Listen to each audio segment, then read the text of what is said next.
성도들이 세상에 살아갈 때 세상의 풍조나 가치관에 따라 살지 아니하고 하나님의 거룩함과 진실함으로 살게 됩니다. 고린도서 1장 12절에요. 우리가 세상에서 특별히 너희에 대하여 하나님의 거룩함과 진실함으로 행했다. 우리는 사도 바울의 일행이고요. 너희는 고린도 교인들인데 그들에게 이제 살아가는 삶의 모습이 1년 6개월 동안 살면서 교회를 세우고 성도들에게 많은 세례를 줬는데 그때 세상 사람 따라가지 아니하고 하나님의 거룩한 품성을 따라서 거룩하게 그리고 진실하게 살았다는 겁니다. 여러분 아시는 것처럼 세상은요 죄악이 만연하고 또 거짓말이 판치는 세상입니다. 그러나 우리 성도들은 그렇게 살 수가 없습니다. 왜냐하면 하나님의 자녀이기 때문에 하나님을 닮을 수밖에 없습니다. 하나님은 거룩한 분이시고 진실한 분이시기 때문에 우리가 하나님의 자녀이면 당연히 거룩하고 진실하게 사는 줄 믿습니다. 또 육체의 욕망이라든지 세상의 지식에 따라 살지 아니하고 하나님의 은혜스러운 방법으로 살아가게 됩니다.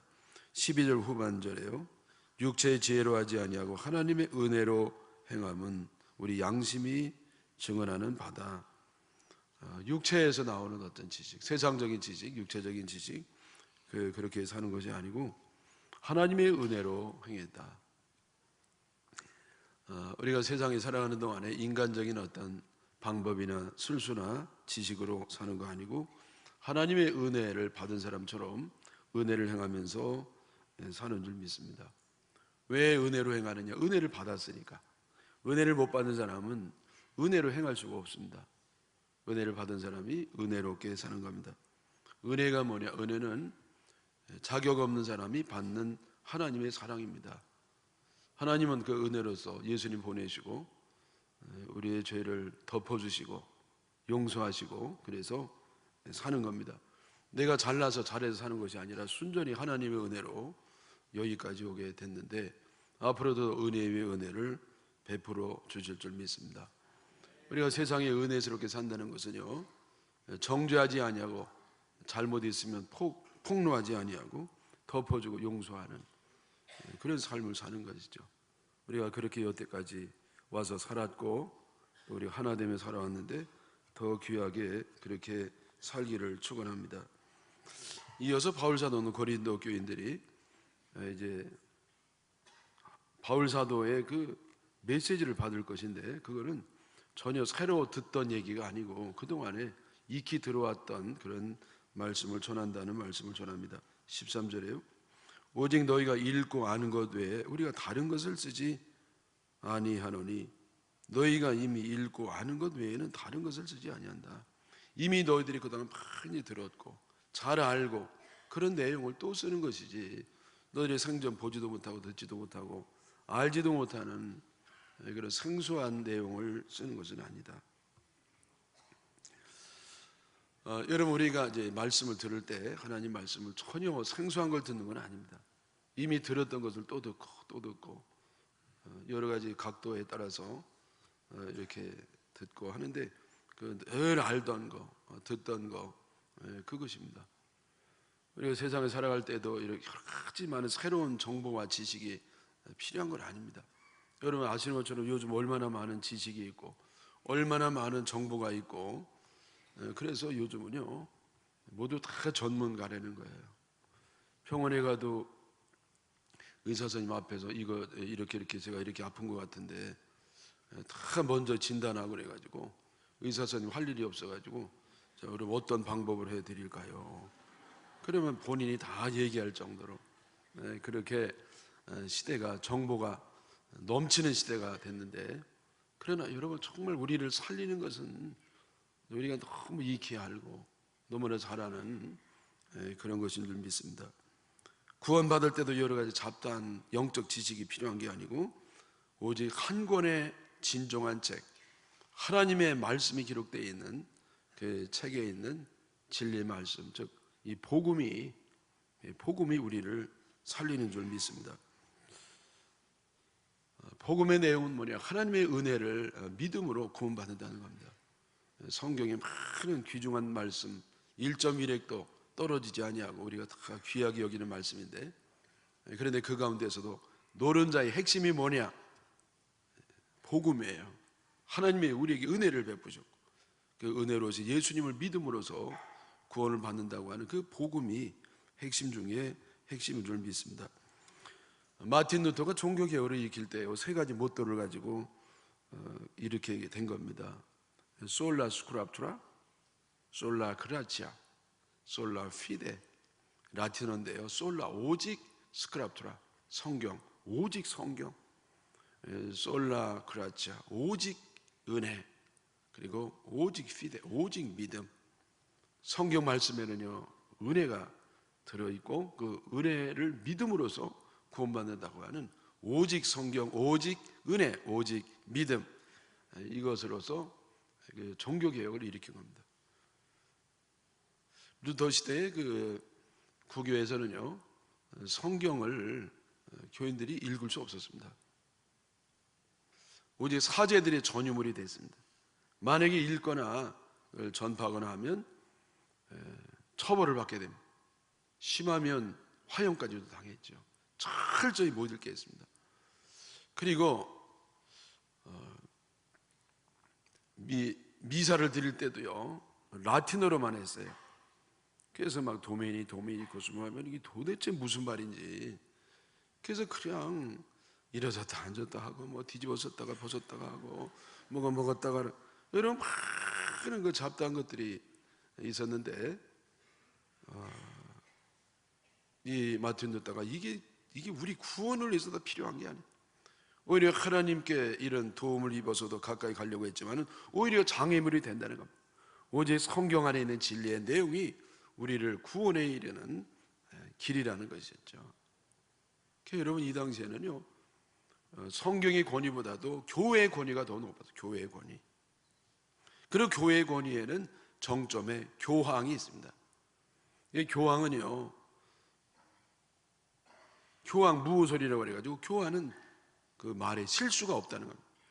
교황의 말은 곧 하나님의 말씀, 하나님 말씀과 동등한 말씀으로 취급이 되고, 교황은요 말에 실수가 있을 수가 없다는 겁니다. 신격화가 되는 겁니다.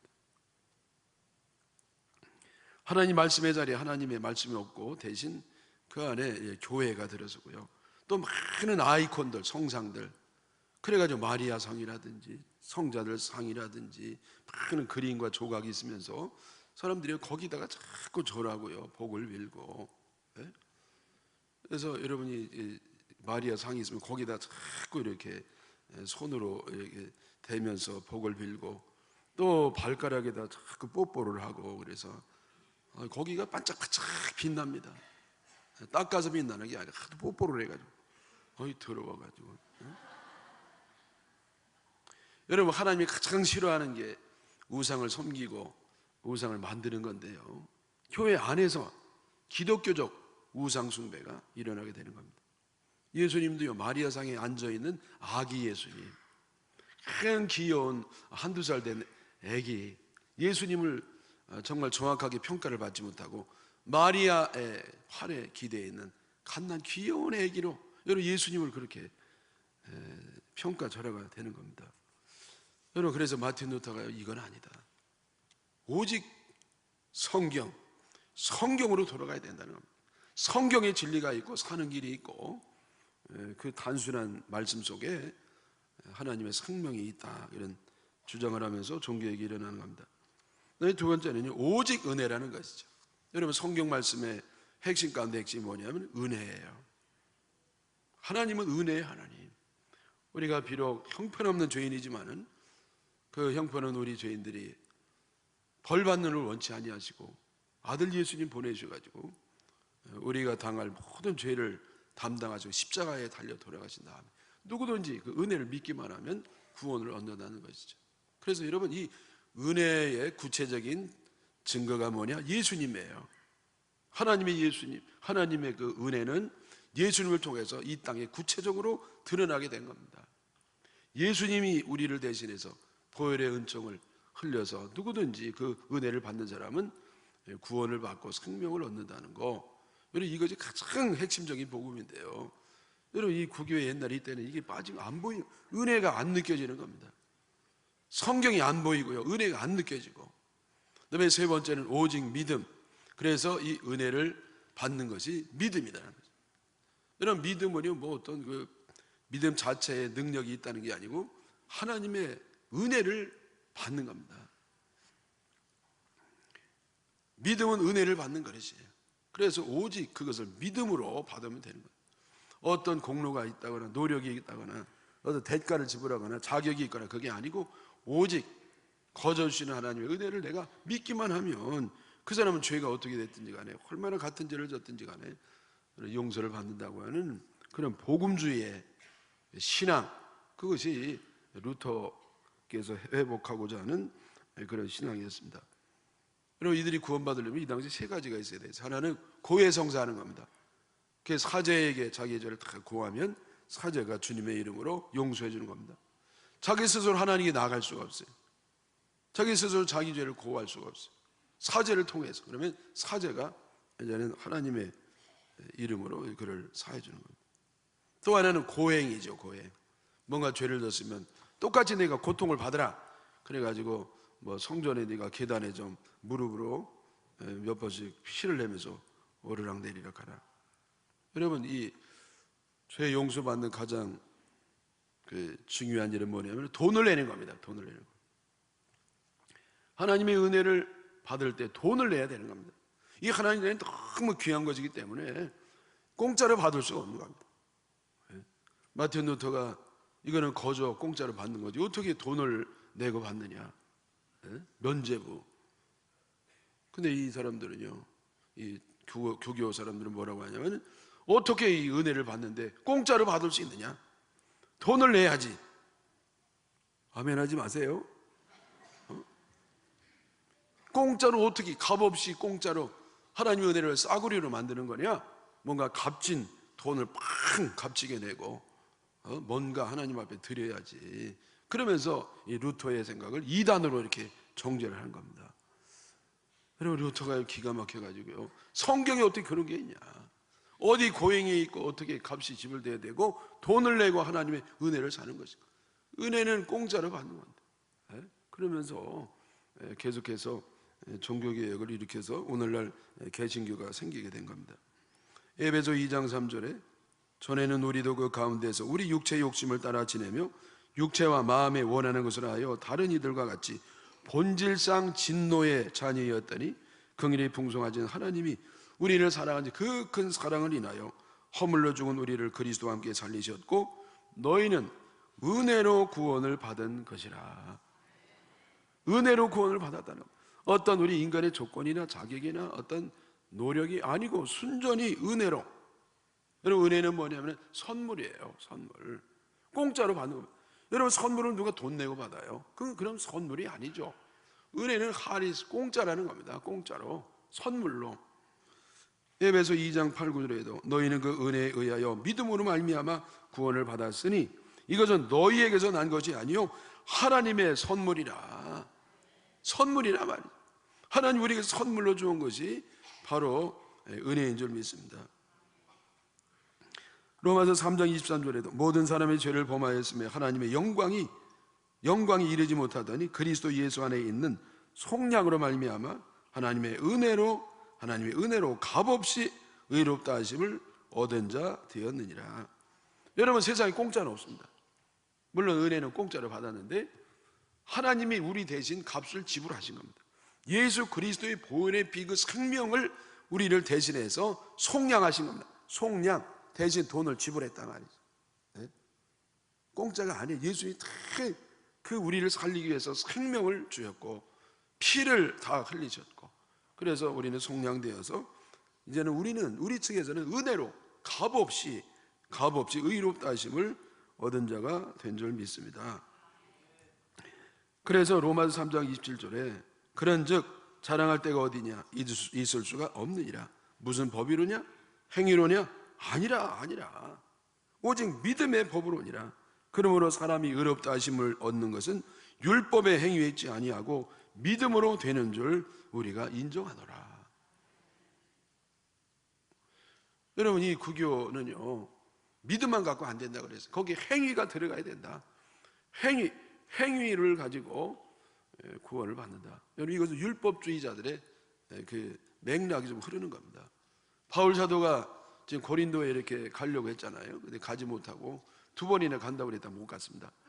그리고 그것도 고린도서 쓴 다음에 나중에 가게 되는데, 못 간 이유는 우리가 자세히 알기가 어렵습니다. 그러나 학자들이 추정하는데, 그때 유대주의자들이 자꾸 와가지고 다윗을 죽이려고 그러고, 그리고 다윗의 반대파들도 많고, 하나님이 교회를 보호하고 이 바울 사도를 보호하기 위해서 가지 못하게 했다는 것이죠. 유대주의자들은 다른 말로 얘기하면 율법주의자라고 할 수 있습니다. 율법주의자는 뭐냐면 율법을 행함으로 구원을 받는다는 겁니다. 율법을 행함으로 구원을 받는다. 그런데 이 바울 사도는요, 그게 아니라는 거예요. 구원받는데 율법하고 상관없고 오직 예수 그리스도의 보혈의 은총을 믿음으로, 우리가 값을 지불하거나 어떤 행동이 아니라, 율법을 지킴으로가 아니라 온전히 예수 그리스도의 보혈의 은총을 믿을 때 구원을 받는다는 것이죠. 여러분, 이 과거에는요, 율법의 의의는 뭐냐면 율법의 의였어요.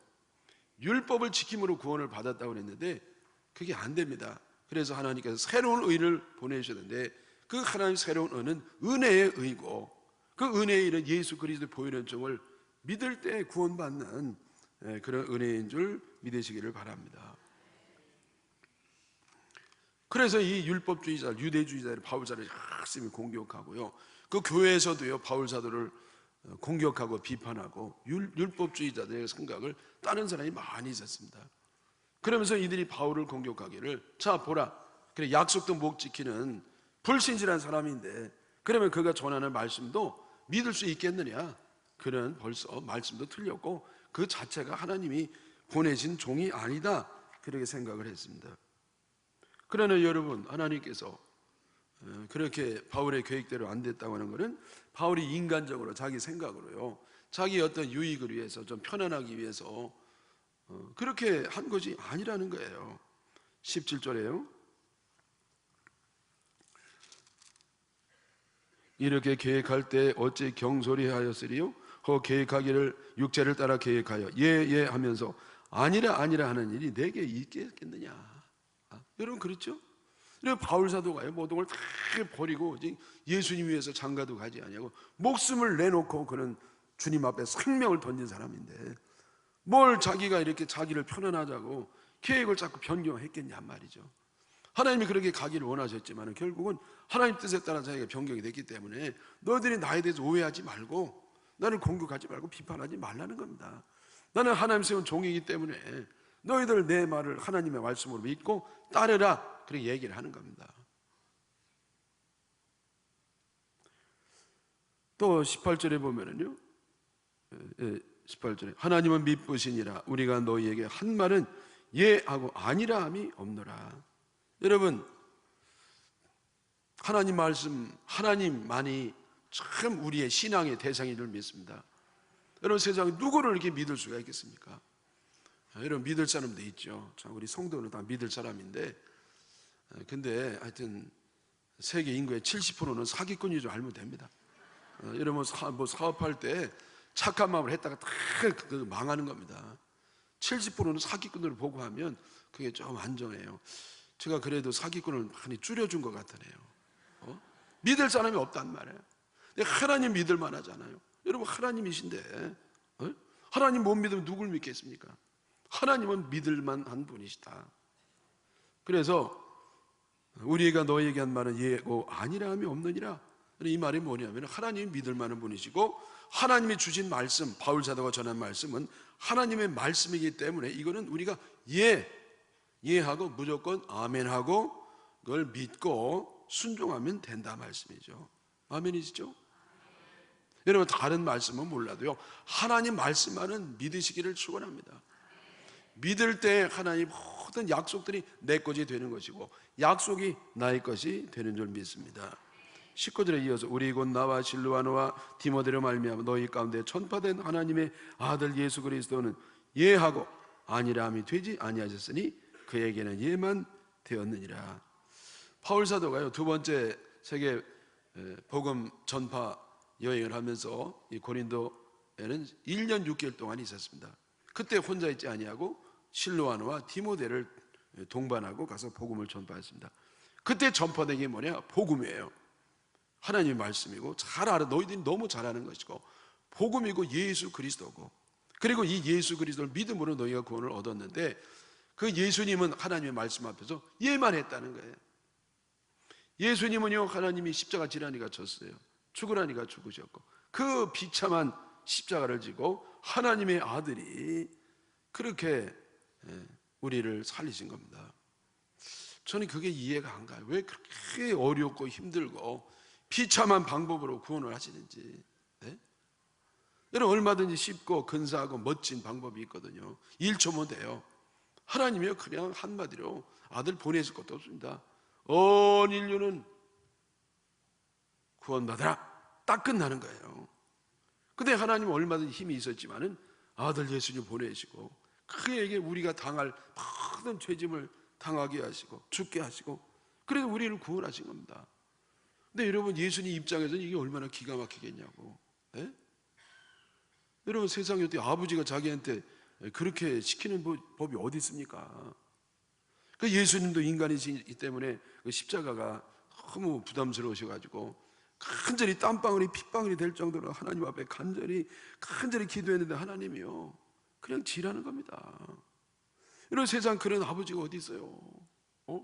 근데 여러분, 예수님은요, 하나님의 명령을 그냥 순종하는 겁니다. 그래서 하나님의 아들 예수님은 하나님 말씀에 대해서 예만이 있고 아니오가 없다. 그러니까 너희도 예수님 따라가는 사람이라고 하면 하나님 말씀 앞에서 예만 하라. 그게 이제 19절의 말씀, 다시 한번 읽어보겠습니다. 우리 곧 나와 실로아노와 디모데로 말미암아 너희 가운데 전파된 하나님의 아들 예수 그리스도는 예하고 아니라 함이 되지 아니하셨으니 그에게는 예만 되었느니라. 그래서 여러분, 주님의 말씀 앞에서는 예만 하시기를 축원합니다.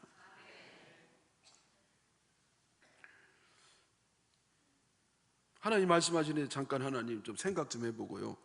아니, 생각은 하나님 다 생각 이미 하셨거든요. 근데 뭐가 내가 별도로 생각할 필요가 뭐가 있냐는 말이에요. 여러분, 하나님이요, 인간의 지혜보다 하나님 어리석음의 지혜롭다고 하셨는데, 우리가 어떻게 감히 하나님과 이 지혜와 그 지식과 그걸 비교할 수가 있겠습니까? 하나님 완전한 분이신데 하나님 우리를 해롭게 하시겠어요?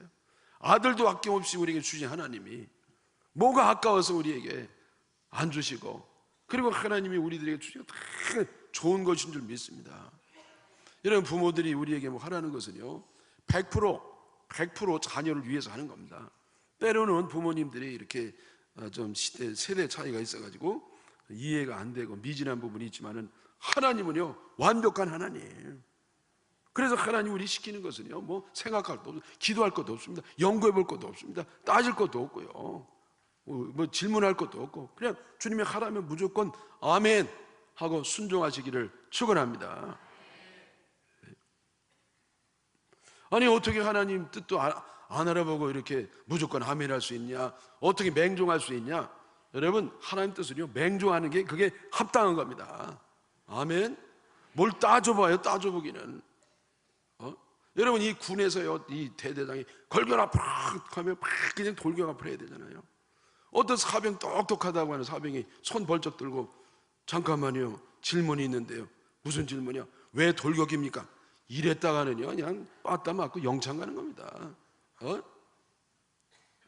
여러분, 하나님은 실수가 없으시고 우리 너무 사랑하시고 우리에게 좋은 걸 주시는 줄 믿습니다.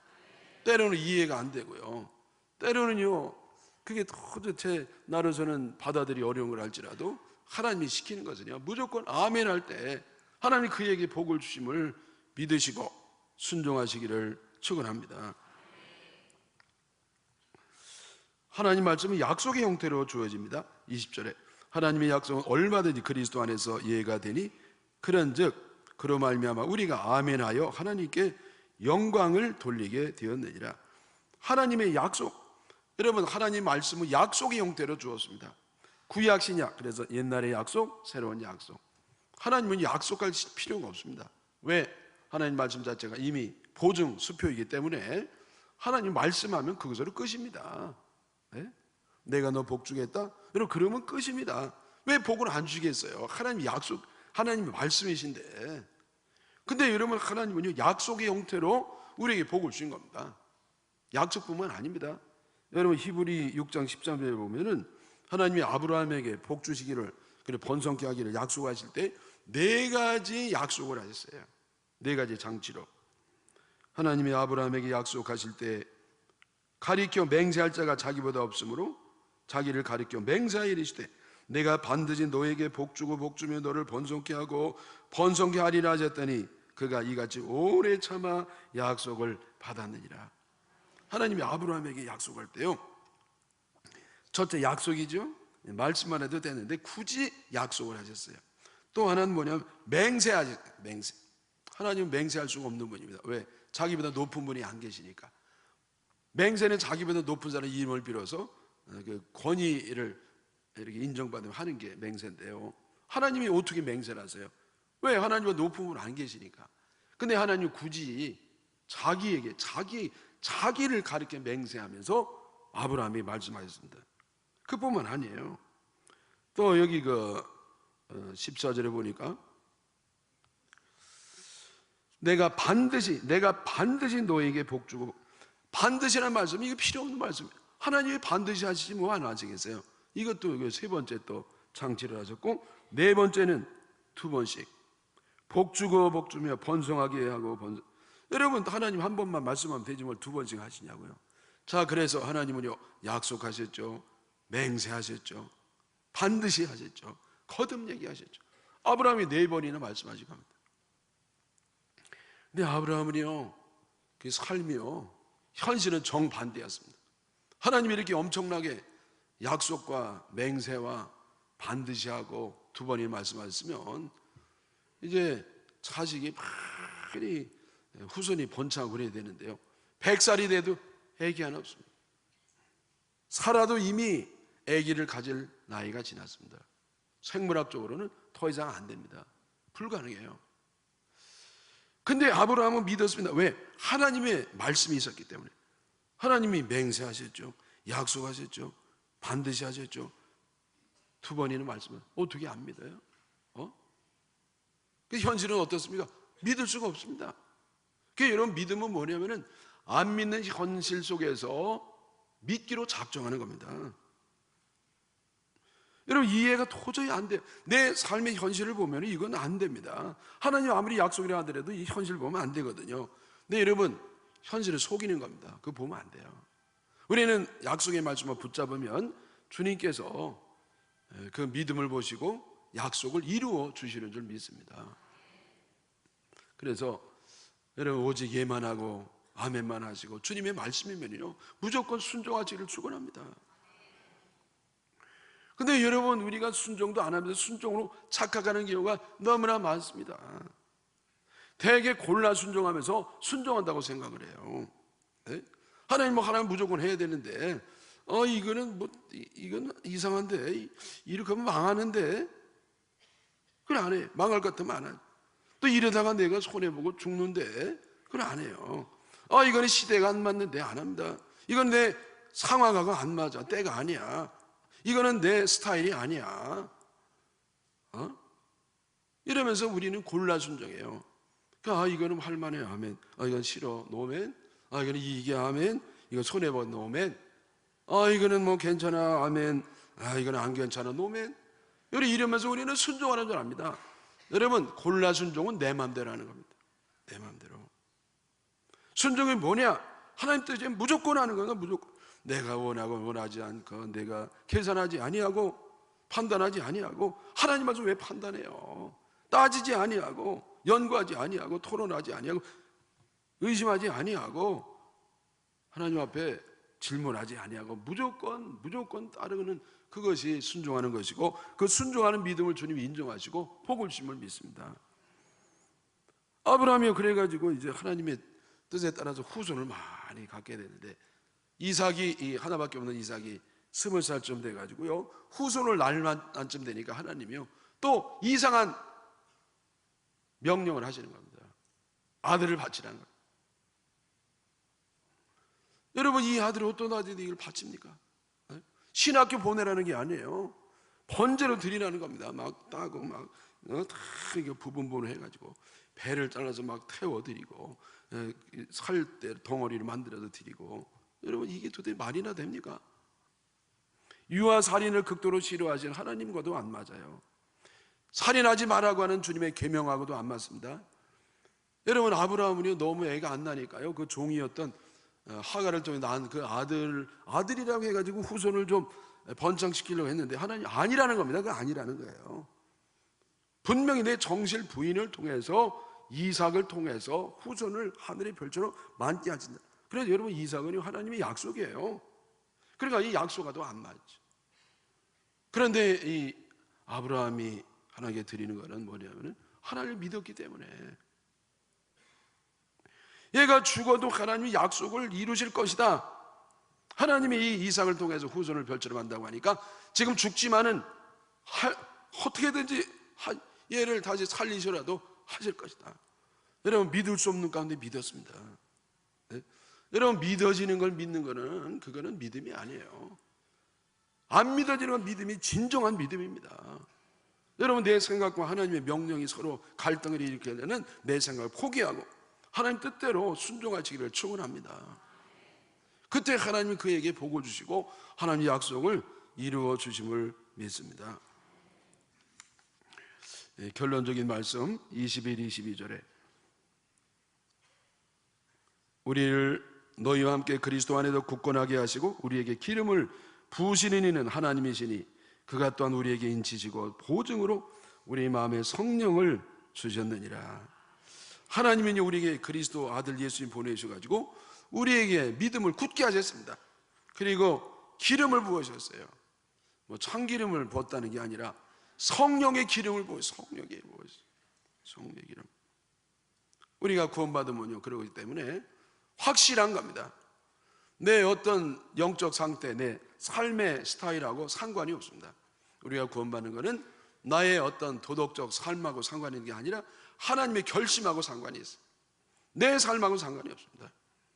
하나님이 이렇게 형편없는 죄인을 하나님이 사랑하시고 구원하신 목적은 다만 하나님이 우리 너무너무 사랑하셔가지고, 네?